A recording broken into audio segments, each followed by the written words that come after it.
All right, welcome back to the First-Time Homebuyer Survival Series. This is part, I don't even know anymore, I think 15? All right, so we just went over what you do during the showings, what you should be keeping an eye out for, and then the next question is, how do you compare multiple homes without getting overwhelmed or confused? What should you be thinking about after you've done the showings? Typically, in my experience, it takes roughly 5 to 10 showings to find a home that you like and want to put an offer on. Our goal here is to keep you from getting overwhelmed. We don't want to be going out looking at 50 homes. I know that might seem like that's what you would want to do. You would want to see as many homes as possible, but the problem is you risk getting overwhelmed when you're looking at a bunch of them. They do start to all blend together at a certain point. And so what we're going to do in this video is going to talk about how we keep them from blending together, what we're going to do after each showing to make sure that we're properly assessing each one, and then again, that we're not getting overwhelmed. So again, 5 to 10 showings is usually the sweet spot. Those first few typically aren't the right ones. It usually takes the first round of showings to get an idea of what you like and what you don't like. And then once you've seen around 5 homes, that's when you start to know more what you're doing. And that's when you're getting closer to finding one that you actually want to offer on. Now, before we go any further, I also want to clarify that feeling overwhelmed is normal. This is a multiple 6-figure decision that you're making, and it's normal to feel a little bit overwhelmed by this process. That's completely fine. It's completely normal. Just take it slow. Do what we're going to talk about in this video. So the first thing that you want to keep in mind is that you want to review the homes immediately after seeing them. You don't want to wait until a couple days in the future to actually go back and review which homes you like and which ones you don't like. You want to review them while they're still fresh in your head. Typically, when we go out looking at homes, we book a few back to back. You might see a list of 5 homes that you like online. So we book showings for each of them, book them all on the same day, and then we drive from one to the next to the next. So usually what I'll do with my clients, as soon as we leave the house, we'll take a quick minute or two to run over, okay, what do we like about the home?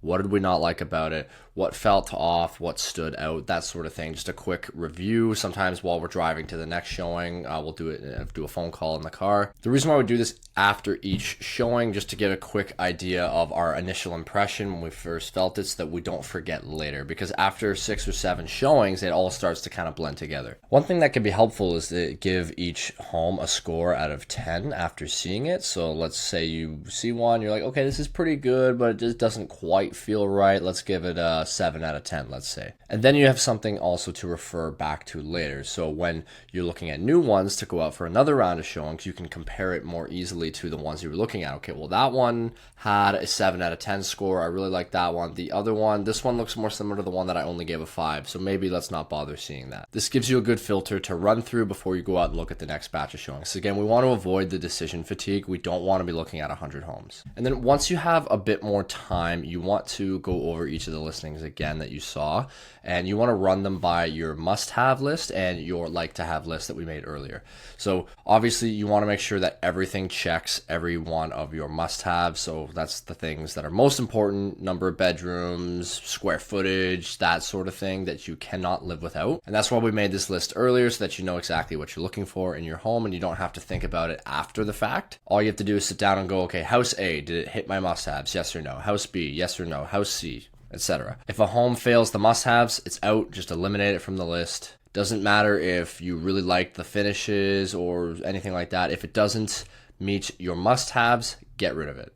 You don't want to waste time trying to decide between homes that don't fit what you're actually trying to do. That list was made before emotions were involved, so you have to trust it. Once you've filtered out the homes that don't meet your must-haves, now you have a list of ones that do meet it.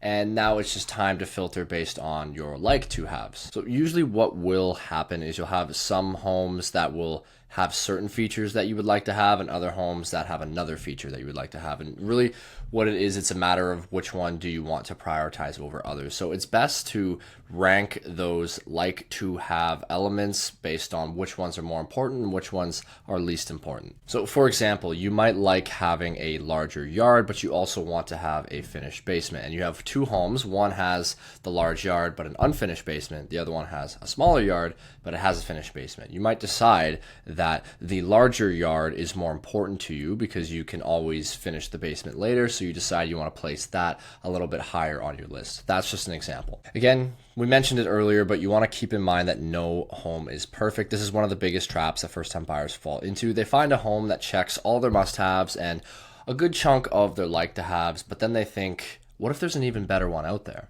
Especially in a market like today where there's tons of listings and tons of opportunity, this mindset is what causes people to miss out on great opportunities. It's like walking into an ice cream shop that has thousands of different flavors. The more choices you have, the harder it is to make a choice. Perfect doesn't exist. Find a home that works for you today, and then you can make it perfect over time. As long as the home fits your long-term plans, it meets your must-haves, and it satisfies a solid portion of your wants, that's usually the right move. I've seen buyers pass on great houses only to later realize that the one they let go was actually the best fit for them because they were worried that something better might come up later. So don't worry about perfect. As long as you stick to the list that you made, you'll be fine. So just to quickly wrap up, the goal is not to see 100 homes. The goal is to be methodical about the ones we do see to avoid that decision fatigue, because that decision fatigue is what causes you to get overwhelmed and make a bad decision. Review each one immediately after seeing it. Give it a simple score out of 10. Immediately eliminate anything that doesn't fit your must-haves after seeing it. Rank your like-to-have elements as to which ones were more important, which ones were less important to you. And don't chase perfect because it doesn't exist. All right, thank you so much for watching. This was, in fact, part 15. Stay tuned for tomorrow. We're going to go more into what you actually do once you find a home that you like and you're ready to put an offer on it. So stay tuned for that. We're going to go into that more in depth.